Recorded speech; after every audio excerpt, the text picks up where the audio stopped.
Hey, how are y'all doing? What's going on? It's Monday, and we got a real happy episode for y'all, it looks like. At least from the title, it seems. How are y'all doing? My name is Stuart Davis, Flawed Man of God. Welcome to the show. I am a humble parishioner at a small church just outside of Richmond, Virginia.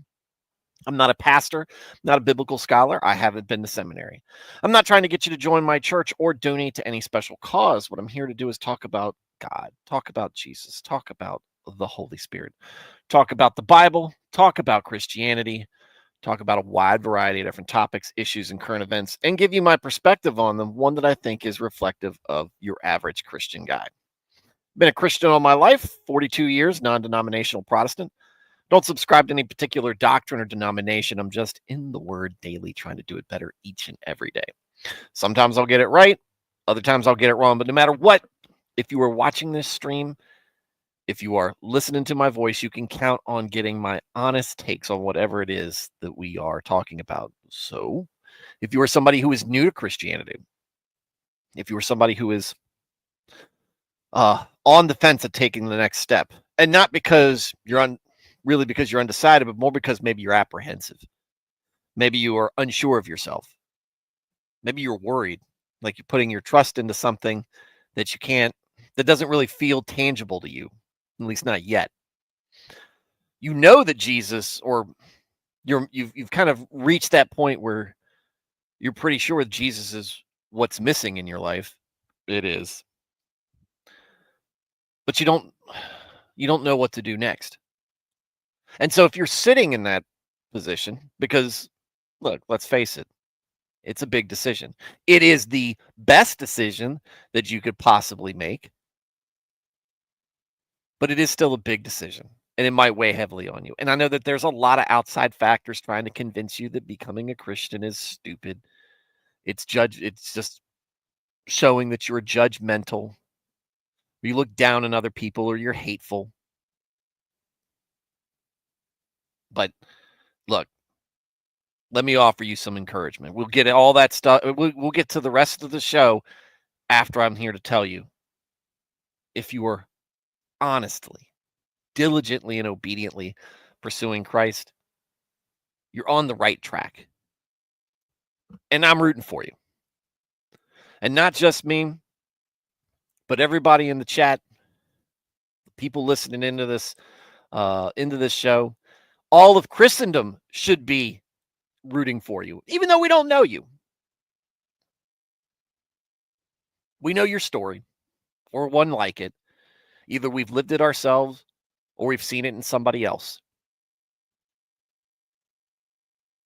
And we want as many people to make it through wherever you've come from, as long as your destination is heaven.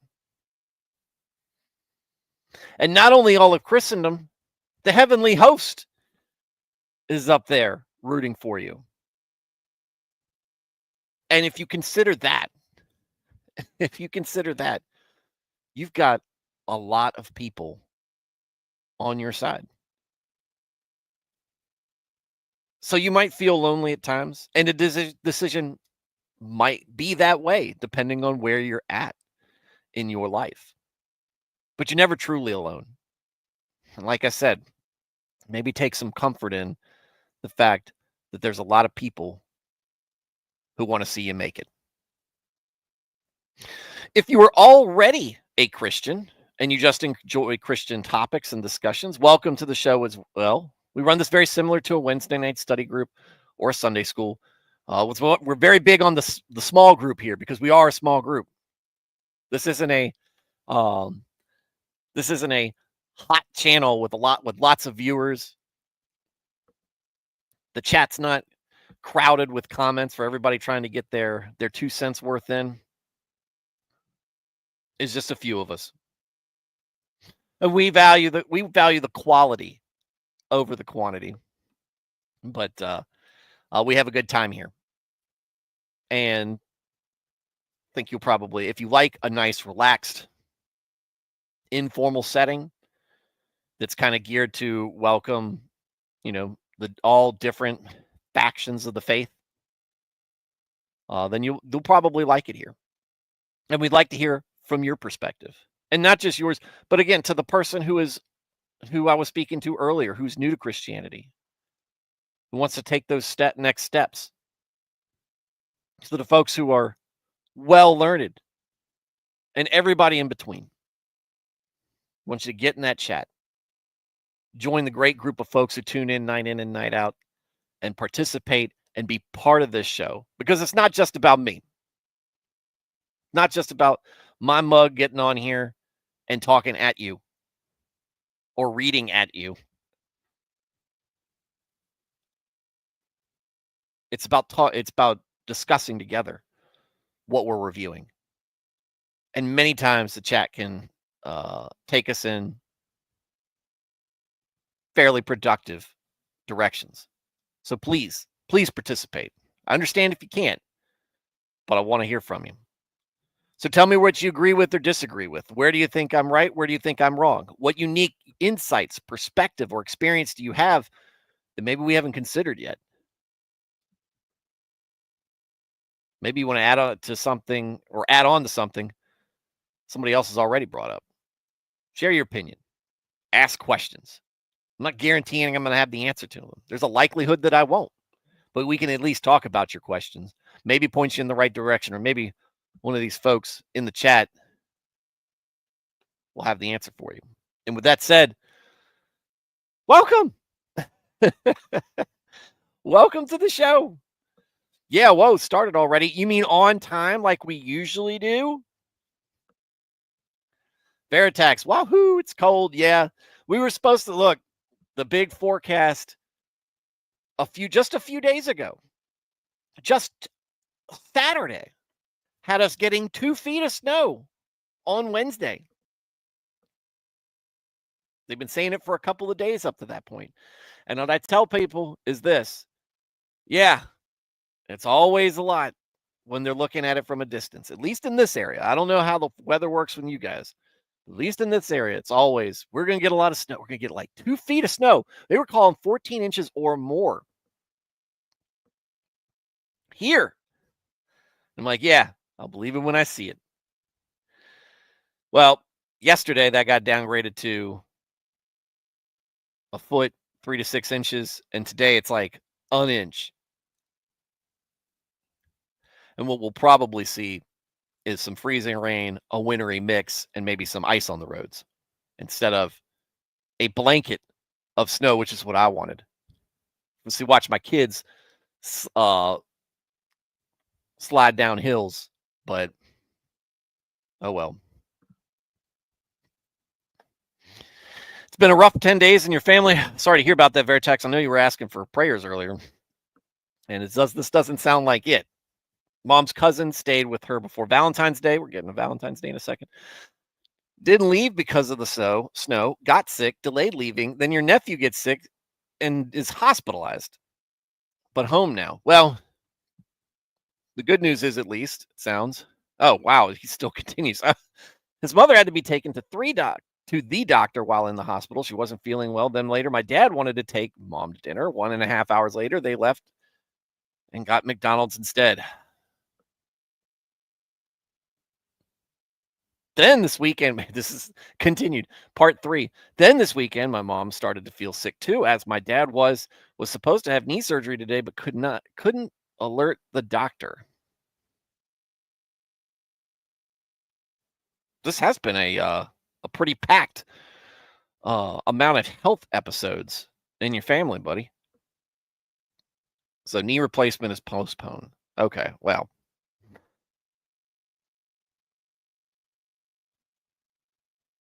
Hope your cousin or cousins and your nephew are feeling better. Glad they're home from the hospital. Glad your nephew's home from the hospital. Now that's always a better situation when you're not in there. Sorry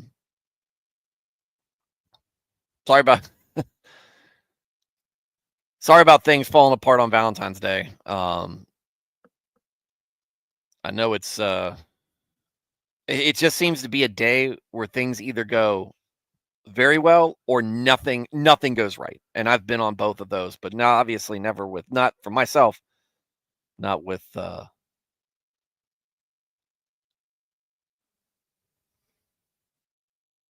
health issues. At least not yet. Hopefully never. But I hope your mom's starting to feel better. I hope she gets her knee replacement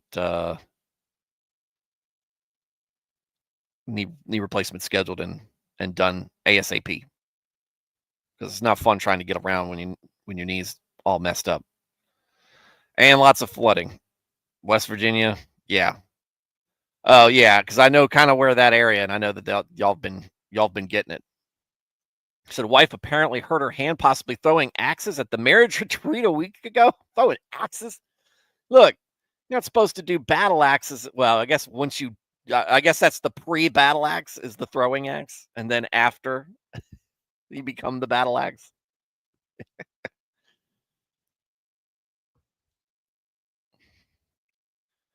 Brother's dryer died. Had to come to mom's do laundry, but couldn't because the toilet replacement required line fixes in the house. Oh, jeez. It's been insanity. Yeah, mother chuckers. I'm actually pretty decent at axe throwing.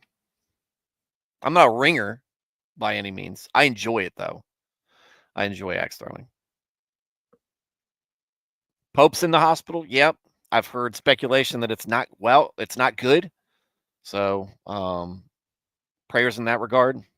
Um, you know, Catholics, going through, there's a lot of turmoil with the Catholics right now. Has been for a little bit. But speaking of Catholics, we've got a Catholic coming onto the show, a guest, Connor McLaughlin. I had to make sure I got it. Colin or Connor. Connor McLaughlin coming on to talk about Catholicism next Monday at 8:30. We're going to start at 8:30. We're going to be about 5 minutes earlier than normal. So just so you know, that's coming. Really like his comment. He's got a softer approach. Not that he's weak, but just a softer approach. It's kind of something I wish it's kind of a way to talk about the faith that I wish I had. I think it's a more biblically correct way of attitude wise. I don't agree with everything in Catholicism. I do have some qualms with it. But he's one of the very few people, I think, on Instagram who's really doing a good job presenting his case and representing his faith very well in a way that doesn't feel like a grift and isn't trying to speak on things that they don't know that much about. It's very honest sounding and good. So I sent him an invite. He's willing to come on. So we're going to have a discussion. And really, well, I'm going to ask some questions. Like I said last week, I'm going to try my best because I haven't been good at it in the past to take more questions and comments from you guys. Because in the past with like Keith Foskey and the other Paul, it hasn't been as good. As it's been mostly me talking from you guys, from the audience. But again, want to hear kind of what he's saying, ask some questions, especially since we've got a lot of most of us are of Protestant denominations in this chat.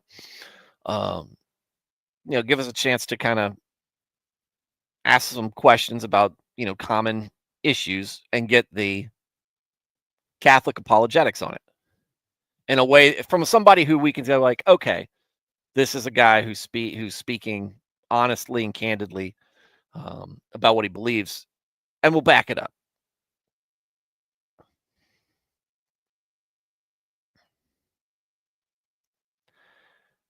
That's McGregor. On time. What do you mean on time? Wow. I told you guys I was moving it from 8 to 8 or 8:30. The show used to be at 8, and then to line up better with my kids' bedtimes, we moved it to 8:30, and then I just bumped it back 5 minutes to give myself more of a buffer to 8:35, and I'm pretty consistently on time. Not always. Oh, apparently the ESV is doing a new revision. Yeah, that's not new. That happens apparently every so years. I don't know. They might have already released it. I don't know. I should ask Bible Gateway. Is this the? Oh, I'm on the CSV. I haven't been in the. Whoops. There we go. Now we're in ESV.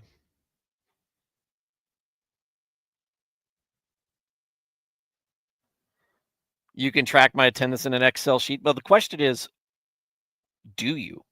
Not can you? Do you? It's like the old. It's like I got this very vet bro T-shirt from Grunt Style. I bought from Grunt Style before they were big. When it was just veterans who knew about it. But it said it's on it. It's kind of try hardish, but it says it's not that I can and others can't. It's that I will and others won't.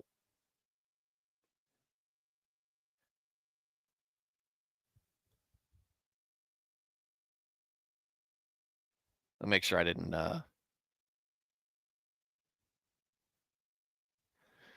New day. I said I'll be outside your general area of the country, hoping it doesn't snow. Snow's great, man. It's the ice. It's the ice that sucks. Let's see. We covered all of that. Alex Moore, axe throwing. Welcome to the show, by the way, Alex. Welcome to the show, Nernath, Veritax, and Thad the Man.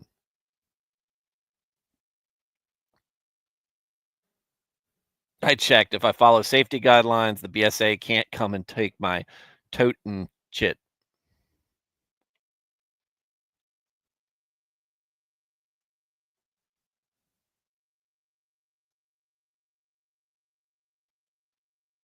The Pope was smitten, smited.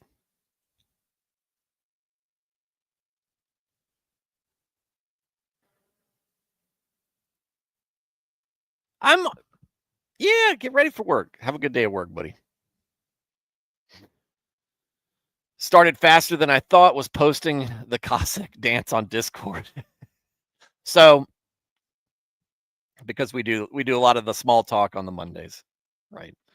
So my brother told me, texted me this morning, that he had checked out the new documentary on Netflix on Black Hawk, or on the Operation Gothic Serpent, otherwise known as Black Hawk Down Incident, Battle for Mogadishu, etc. They did a new documentary on that. I'm going to check that out. He also sent me the link to a pretty cool so far, like a 23-minute long kind of animated breakdown, like from like a satellite view almost, or a bird's eye view, top down view of how the battle transpired. Obviously, that's a big deal for me. Hits kind of close to home. I know, two of the people I looked up to the most when I was in the Army were involved in this. And it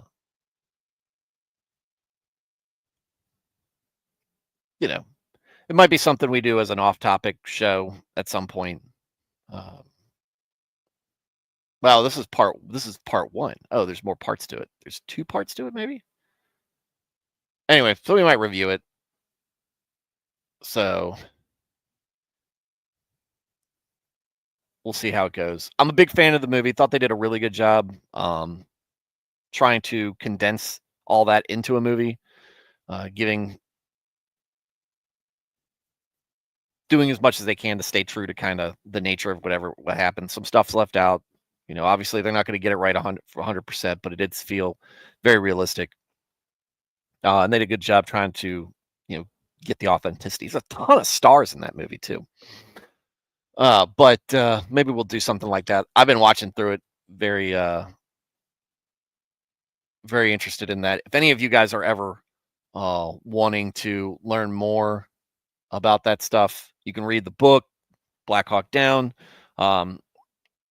There's a book that I'm off and on reading called The Streets of Mogadishu, but that's more of a leadership decision. It's Danny McKnight. He was the colonel on the ground during the battle. His perspective, but it was more from a what I learned about this battle taught me about leadership, or me taking the leadership that I learned and applying it in the situation, etc. The one that the one that I got the most out of in general was In the Company of Heroes. It's written by Mike Durant, the pilot, one of the pilots who went down, and it is it just talks about kind of his career leading up to it, and telling it from the battle from his perspective, and then his experience in the his experience as a POW. It's a good look, or it's a good it gives some good insights to the aviation perspective, especially at that point. I read it right before I deployed to Iraq. It was good to kind of get my head in the right space on what I could expect and what could happen. And there you go. All right, so that said, as long as the next pope isn't called Peter, like, don't already write the guy off. I don't particularly care for Francis. I don't wish ill on him. I do wish he'd do a better job. Because what I feel like I see, and this is something I'll probably bring up to Connor when he says this, I feel like there's a lot of missed opportunities for him to lead Catholicism, to really be the biggest church in Christianity, to really, show lead by example. And what we all want to see is,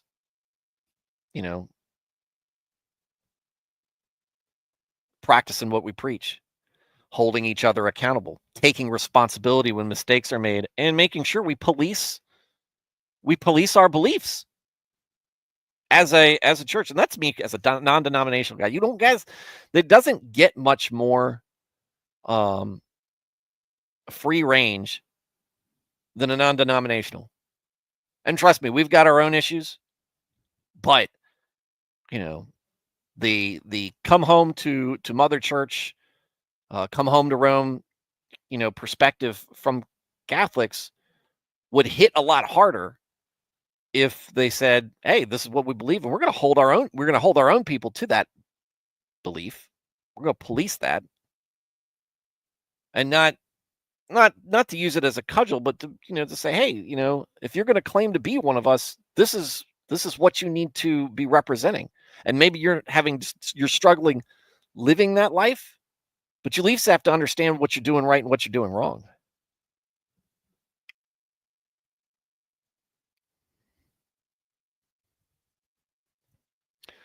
Thad, didn't you watch Delta Force with Chuck Norris?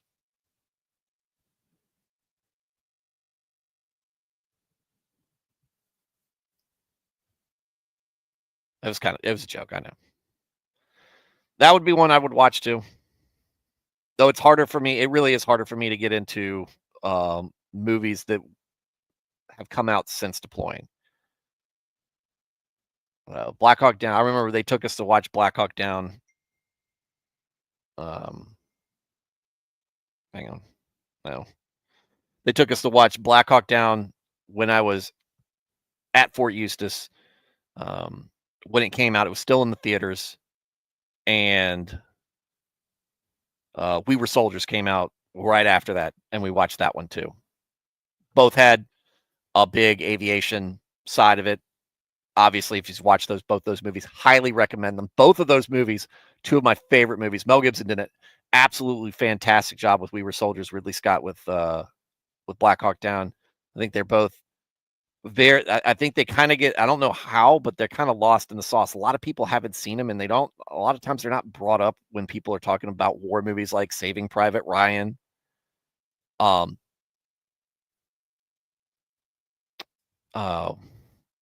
And some of the other, or the Band of Brothers miniseries, which are also well done. But these two are like, it's better than The Hurt Locker. It's better than Jarhead. It's better than a lot of these other newer.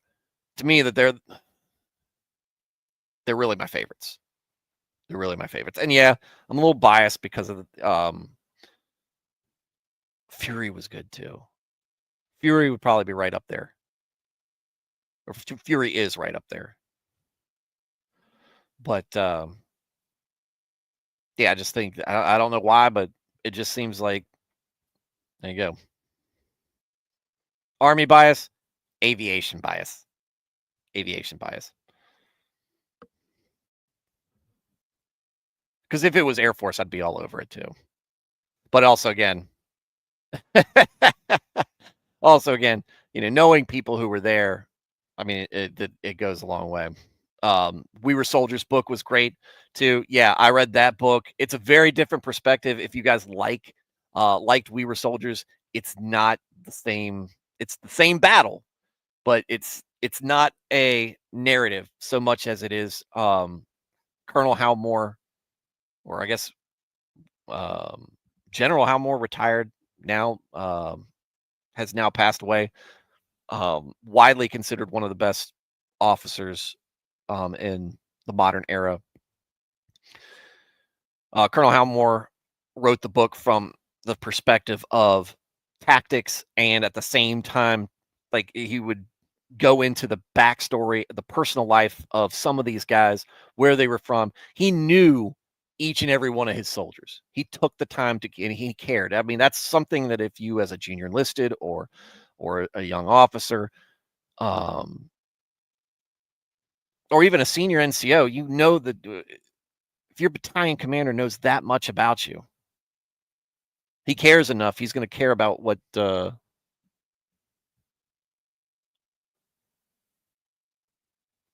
what decisions he's making when it comes to sending you into harm's way. So it was a great book, great perspective. It's very different from the movie, but some of you guys, if you nerd out on guys talking about the strategy behind war, it's great. It really because he really gets into, I'm positioning my M60 crews here, and here, and he's praising the work that they did. Mortar crews, how they were calling in the artillery from LZ Falcon, going right in there, and it's awesome. It's another great book. Enemy at the Gates was good.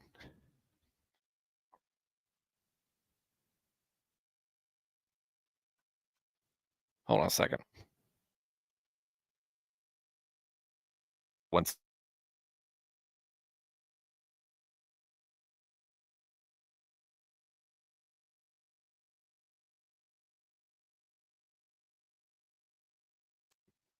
Sorry, saying goodnight.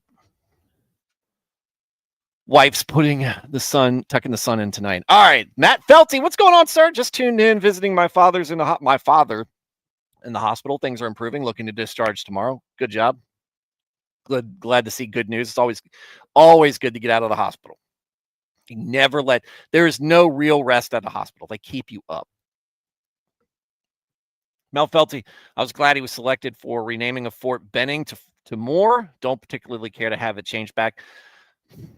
I look, I'm glad that Bragg is coming back. If we're going to rename a base, Hal Moore's great, and it's good to see that it's back to naming it after people instead of these dumb names like Liberty. I really hope they make Fort Lee. They just find somebody else to name Fort Lee after. Yeah, the world is here. Bragg is coming back. We are healing. The world is healing. And stop all that stupidity. Okay. All right. So enough small talk. I say that because we're probably going to have some. Let's get into Ecclesiastes. So like the description says, and like you see here on the title, the Ecclesiastes 6. It's a perfect title for a Monday. The Futility of Life. It's Monday again. I can get through today, but then in a week from now, it's going to be Monday again. Until there are no Mondays left and I'm dead.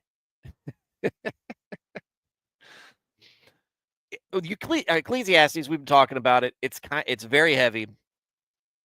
It's very humbling to me in the perspective of, we're just a speck. We're only here for a little bit, and then everything we do, everything we accomplish here, it's all for nothing. It'll be in the dust. It's still worldliness, right? You like take it. Say you're an athlete, a professional athlete. You're one of the best. Win MVP does not matter in the end because eventually no one's going to remember that.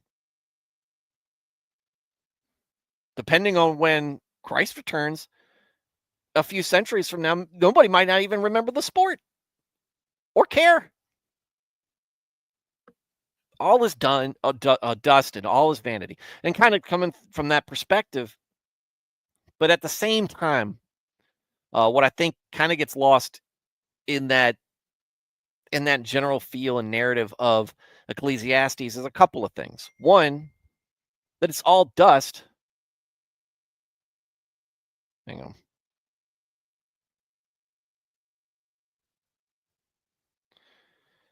That it's all dust, but it doesn't matter because there's more important things. And the less we're focused on that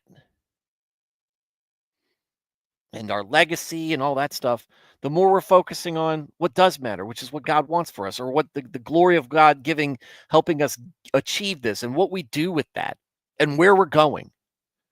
Right? It reminds us that we need to take the focus away from things that will pass away in time with death and just how things go. But the reassurance that there are better things and more important to focus on. The other thing that I think is good that it talks about, and I don't know if it'll talk about it in this chapter, but in other chapters, it's like, hey, it might all be vanity, but this is kind of a reminder to you to not to take life obviously the obedience to God is something you should take seriously, and you should find glory in it. But the other stuff that happens in life, don't take it so seriously. And don't bury yourself in work. Life is a gift. It's meant to be enjoyed. If you have the opportunity to enjoy it, take it.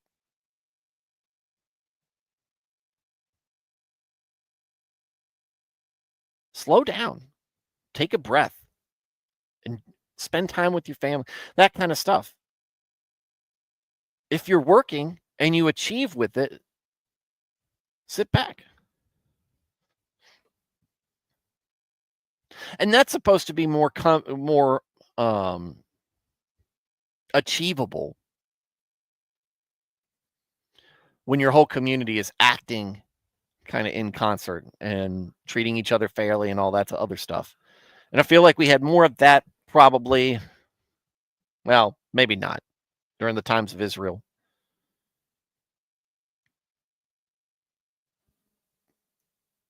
But it doesn't take away from this stuff, how we live life today.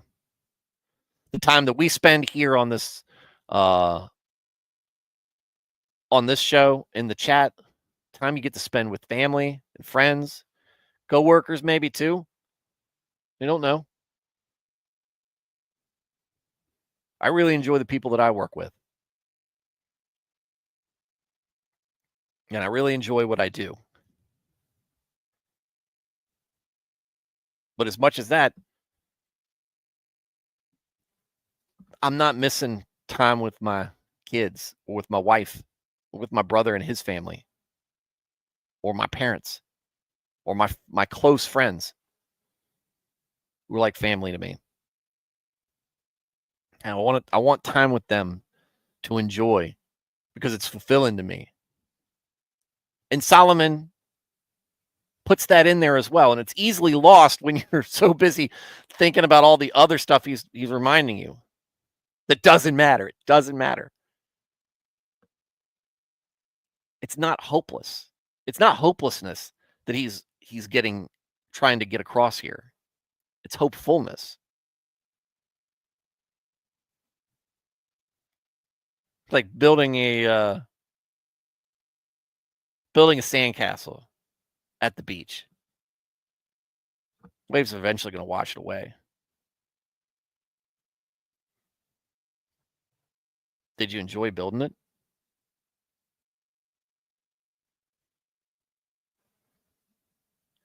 Was all your time at the beach specifically because you were supposed to build that sandcastle?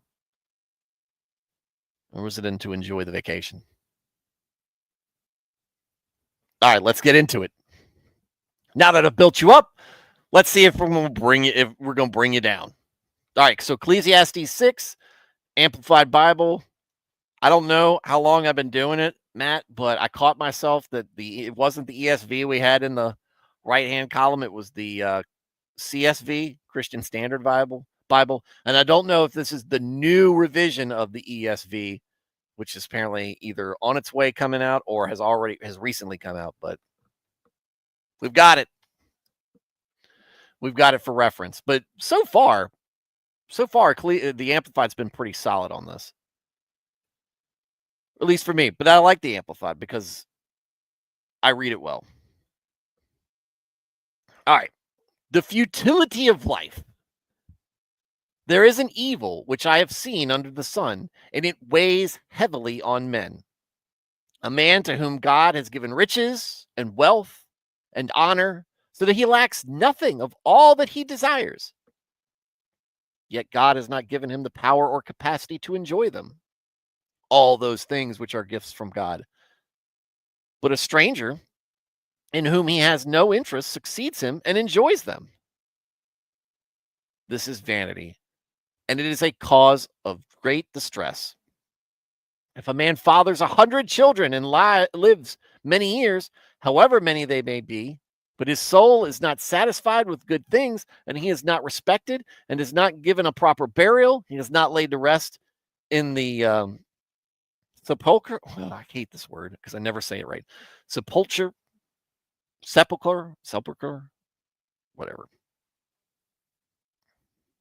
The mausoleum of his fathers, or the tomb of his fathers, then I say, better the miscarriage than he. For the miscarriage comes in futility, in vain, and passes into obscurity, and its name is covered in obscurity. It has not seen the sun, nor had any knowledge, yet it has more rest and is better off than he. Even if the other man lives 1,000 years twice over, and yet has seen no good and experienced no enjoyment, do not both go to one place, the grave?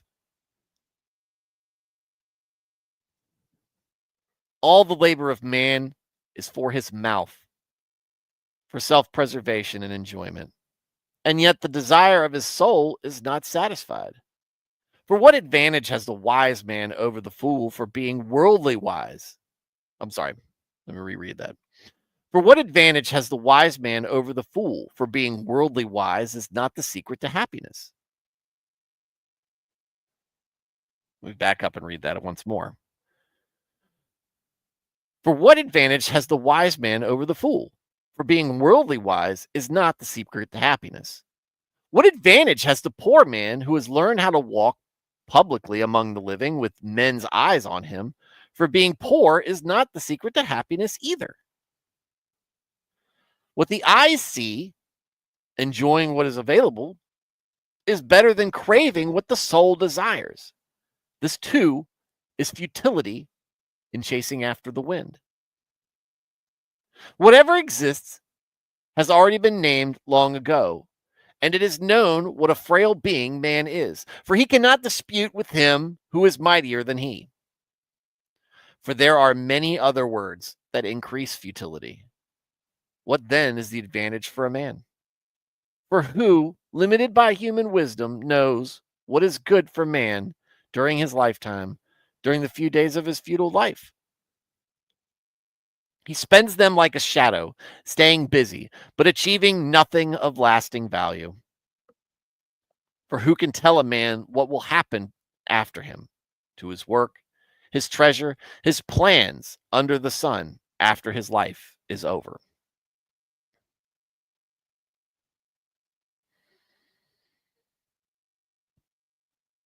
All right.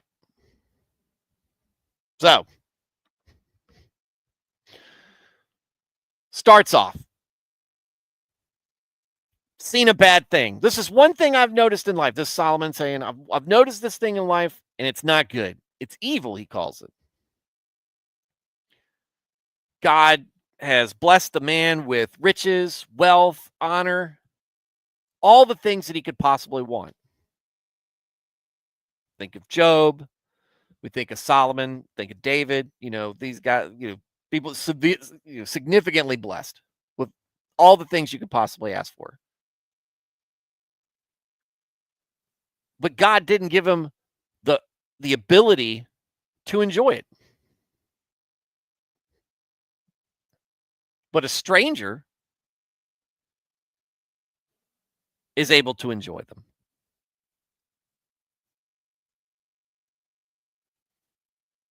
And he goes on to say that this is a cause of great distress, because if you had 100 kids and you lived many lives later on, even 1,000 years or thousands and thousands of years, and you weren't able to enjoy the gifts that God gave you, it would be better if you had been miscarried.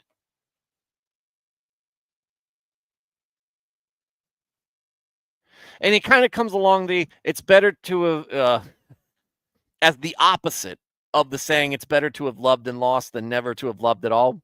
If you can't, of course, that's talking about how you enjoyed the time that you did love and then you lost it. This is the idea that you experience life, but we're not able to enjoy it.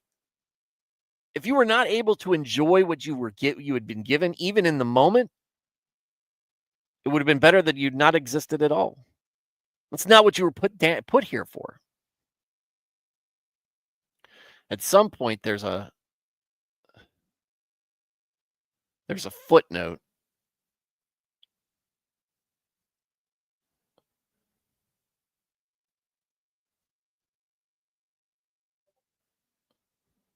We'll get to it in a second because we haven't got to that part of the chapter. Because a miscarried child never got to enjoy life. Never got to see the sun. Never got to understand the world around it. Never really got to experience any of that. So he didn't have to enjoy it, or he didn't have to go through the labor and the turmoil and all the things that come with life without the good part, or the good things, the things to enjoy. This is a reminder of kind of what we were talking about. Your life is fleeting, and you've been given, and look, you guys, I don't know about the folks who aren't part of the chat, because I don't know where they're coming from, and I don't know everything about you guys. But I know that each of you guys and gals, who are part of this in this chat have got blessings that you can count and that you can appreciate. And if you think hard enough, and I don't think it probably take much, but I think if you think hard enough, you'll know that you've got blessings that you don't really appreciate, don't fully appreciate.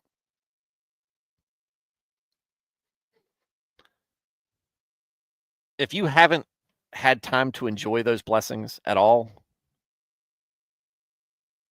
you need to kind of change how you're dealing with that, how you're doing business, how you're living life. Because you were given those blessings from God for a reason.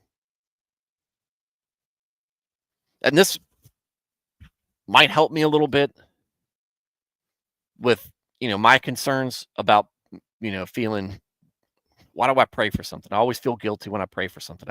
God's given me so much in my life. How can I possibly ask for something more?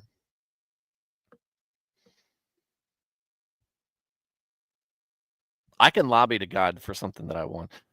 He's going to ultimately make the decision that best fits either his designs or his desires.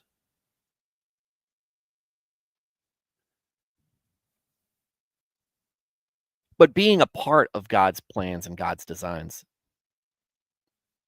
isn't that something worth enjoying? It's not always going to be roses. That doesn't mean we have to enjoy when a loved one dies or is going through sickness, or if we have to endure it ourselves.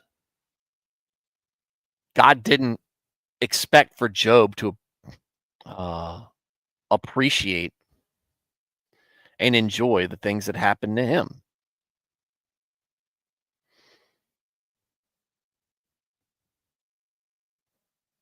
But what Job did appreciate were the good things that he had going for him. Before his situation in the book of Job, and at the end of it, when he was blessed many times over. And you know that and you could read from that he was very appreciative in the beginning by the way he treated God and the way he viewed God, the way he honored God. He was thankful. He knew he was blessed, and he was appreciative. And then afterwards, who wouldn't appreciate God speaking to them, even in chastisement?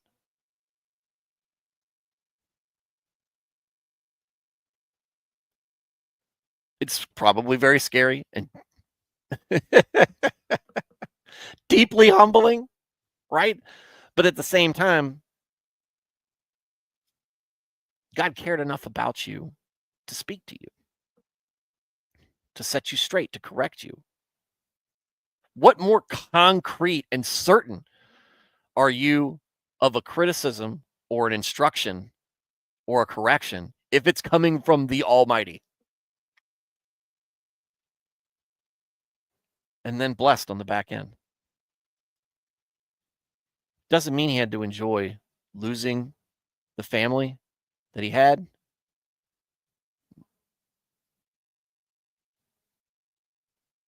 But we can make the assumption that Job, being who he was, understood that they were here and they were taken away.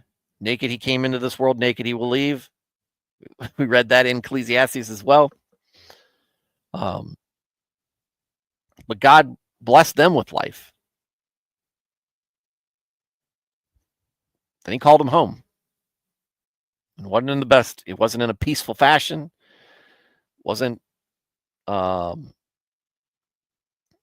easy, I'm sure. Wasn't painless. But it's a moment in time. And it's over. And they're off to somewhere better. And everything else with things. Everything else was worldliness.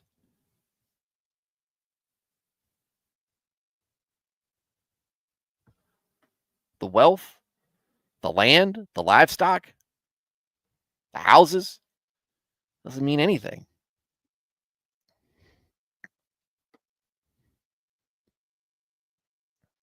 But if he hadn't enjoyed it, appreciated it, it would have been better had he not been born at all.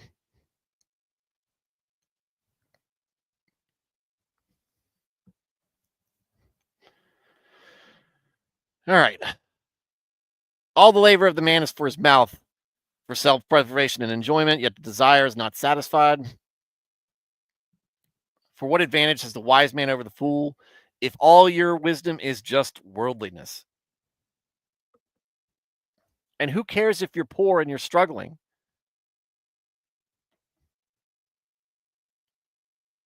If there's nothing if there's nothing there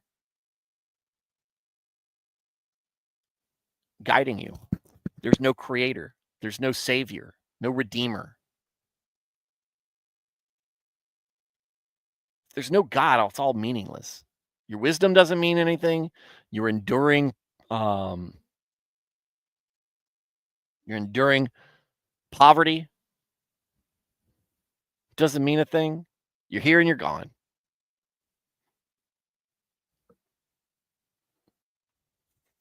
Whatever exists has already been named long ago. You're not doing anything new.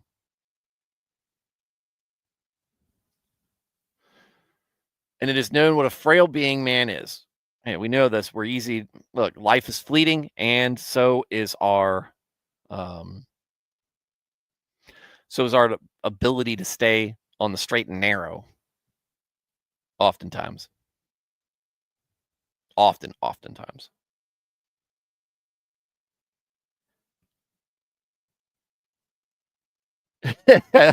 And this is it's almost comical how this, and it might be comical, it might be intended to be comical. And it is known what a frail being man is, for he cannot dispute with him who is mightier than he. What are you going to do? Fight God?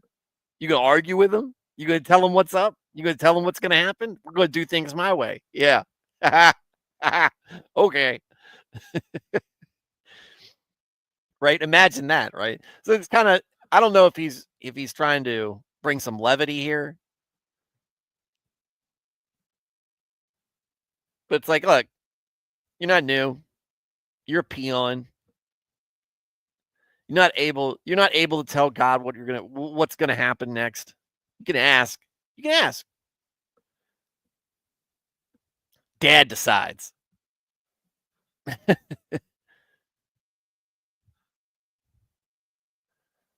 What then is the advantage for a man for who by limited human wisdom knows what is good for man during his lifetime, during the few days of his futile life? Do we know what's best for us? No. We stay busy, but achieve nothing of lasting value.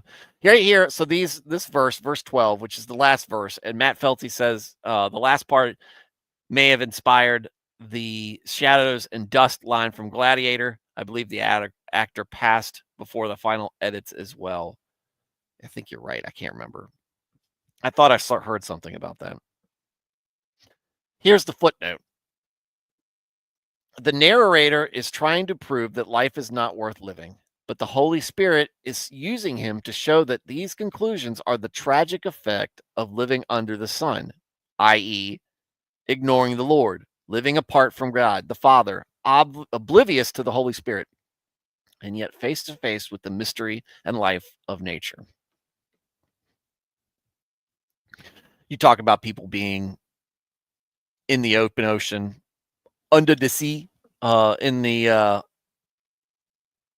or on a mountaintop, being or for the folks who have been to space, right? And the feel or looked into space and observed and just feel like, or you can walk out and just look into the sky right now.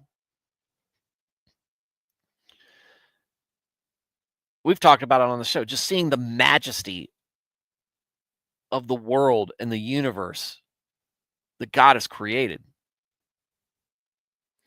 And if you look at that without the knowledge and without the knowledge, at least, of God, and not understanding that there is a creator and a force behind it,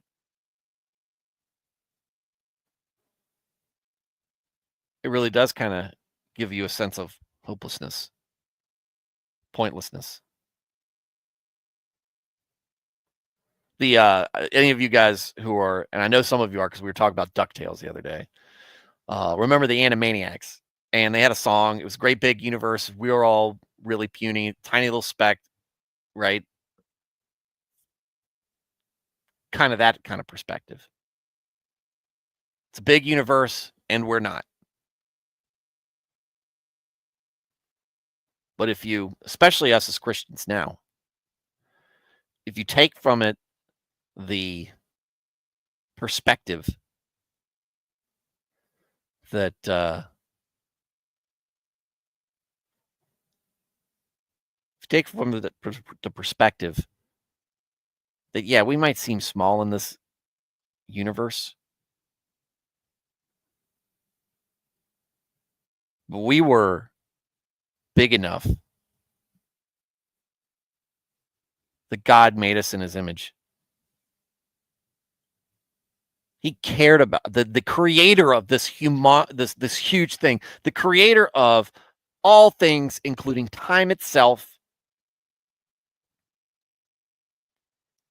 cares enough about us, about you, about me.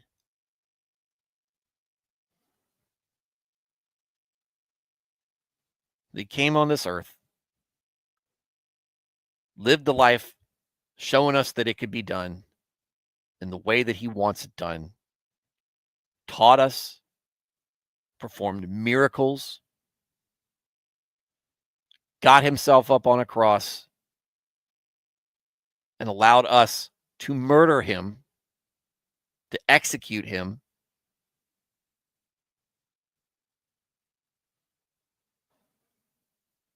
After humiliating him, after torturing him, laughing at him, ridiculing him the whole way,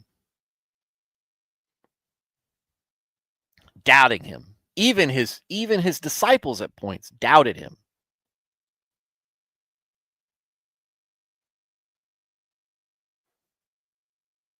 And then 3 days after that climactic event showed us that he could defeat death, something he created as well. The master of life and death brought himself back,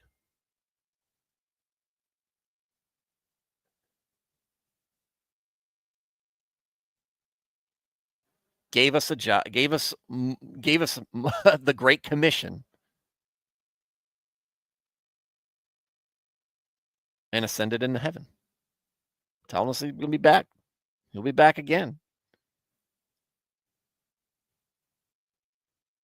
We mattered enough to be part of his designs, to be made in his image, to be worth sacrificing himself for, to be worth enduring that.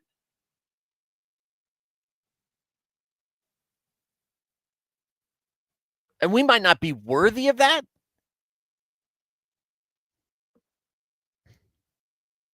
We might suck at appreciating that. We might suck at obeying him.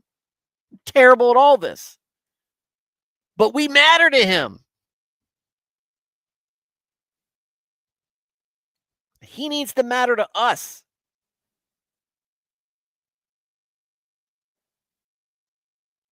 And if he does, it helps you deal with this stuff. Ecclesiastes is about how none of this stuff matters. That the only reason that any of this has any meaning is because God exists. And that we need to understand that. And once you understand that, then you need to be aware that there are expectations that come along with that.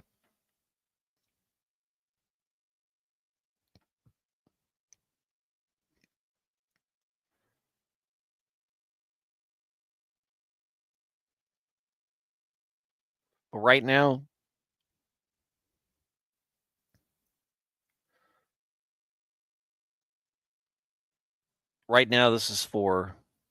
this is a an interesting way to try to bring hope, to pull hope out of hopelessness.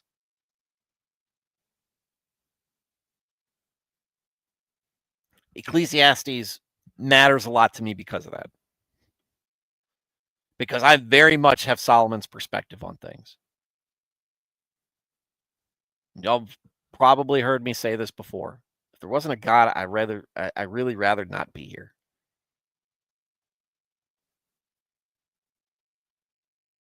I'd rather not be, even for a moment, surrounded by the people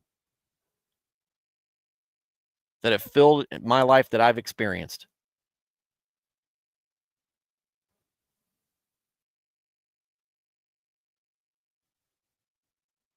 Because it doesn't deserve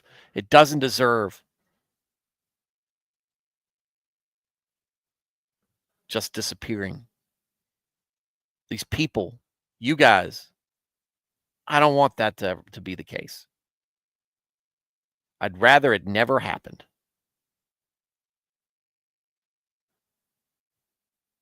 because it's such a waste.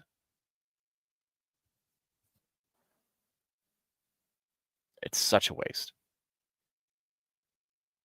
The good news is, talk about the good news. The good news is we don't have that to worry about. Then my worry is when that doubt, when that worry creeps into my head, that I can remember stuff like what Solomon says, and that can be useful. Understanding I'm not the only person that struggles with that. Understanding that that viewpoint is not incorrect.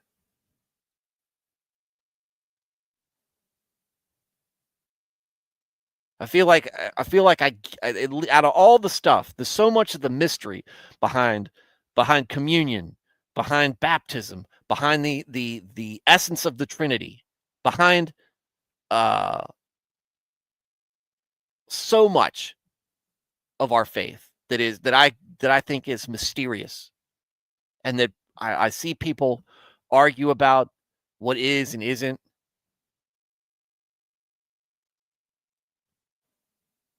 Tulip, solas, all that.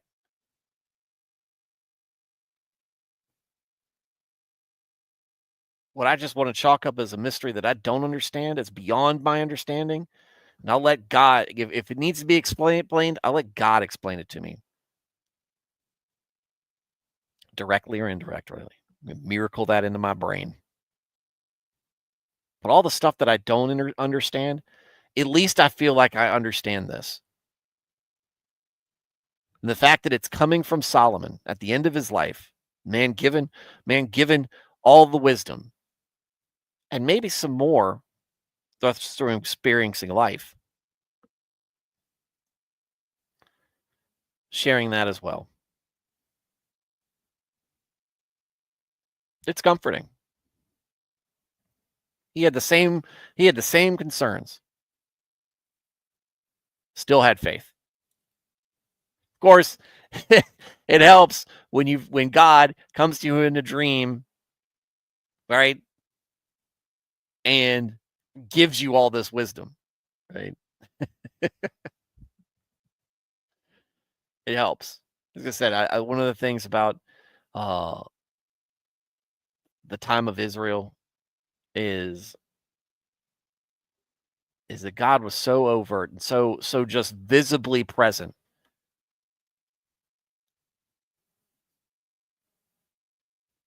that it really left no room for doubt. I just find it hard about things like Gideon or Saul or some of these other folks.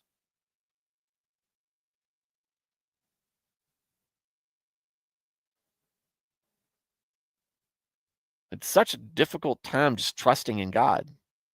But at the same time, I guess it kind of reminds me, it's just something I would have, I so wanted to be in that time period to experience what that would be like. But it kind of reminds me, even if I got what I wanted, probably still would screw it up, and it probably still wouldn't be able to properly appreciate it.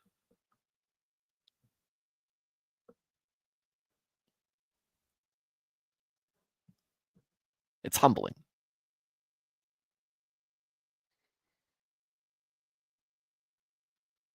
And hopefully that's what you guys are getting out of Ecclesiastes. Humility and hope, both at the same time.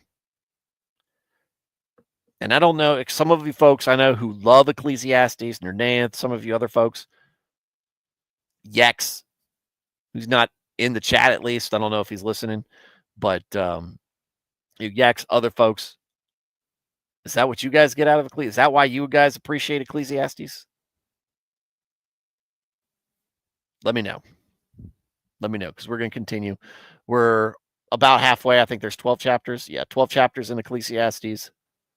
So we got another couple of weeks here, and then we're going into Song of Solomon. I wonder if that's going to get uncomfortable for me to read on stream. But and then to Isaiah.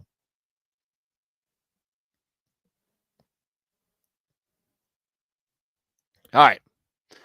So with that said, Matt Felty, Veritax, Alex Moore, Thad the Man, Nernaeth. Is that the group tonight?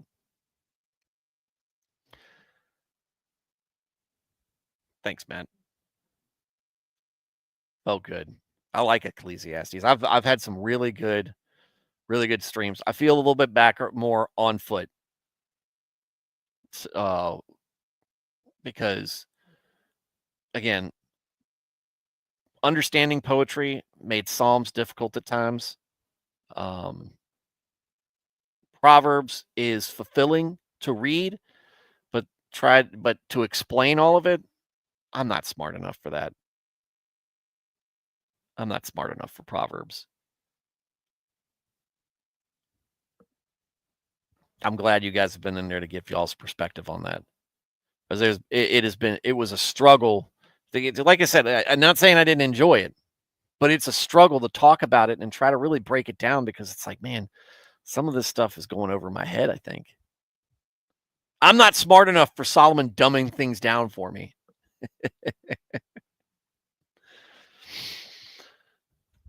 But getting into Ecclesiastes, kind of changing that pace, getting into the nitty gritty, sort of some of the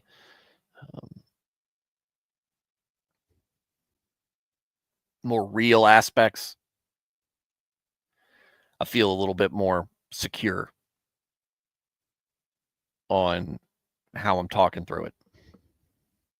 As that makes it does make the stream, the more confident I am in my ability to grasp what's in Scripture, I think the better my ability to do a good stream. And I'm glad I'm starting the week off right. Get a nice little compliment from Mr. Felty. But thank you guys. You guys in the chat, thank you. I appreciate it. Whether you're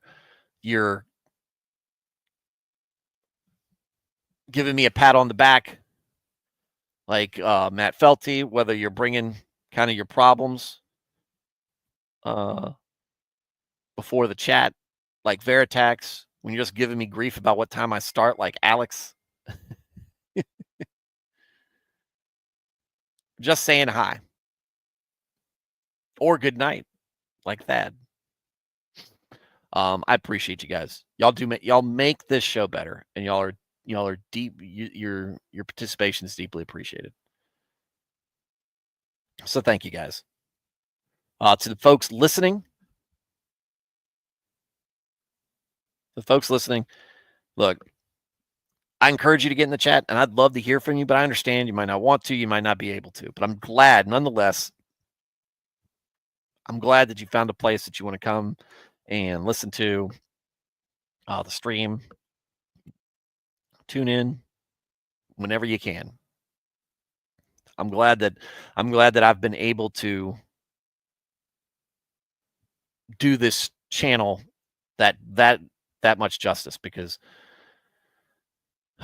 Scripture deserves a whole lot better than me. But I do what I can. To everybody who is catching this stream on the replay, thank you for watching, first off. But also, sorry I missed you, and I hope to catch you live sometime soon. Everybody have a good night, and God bless.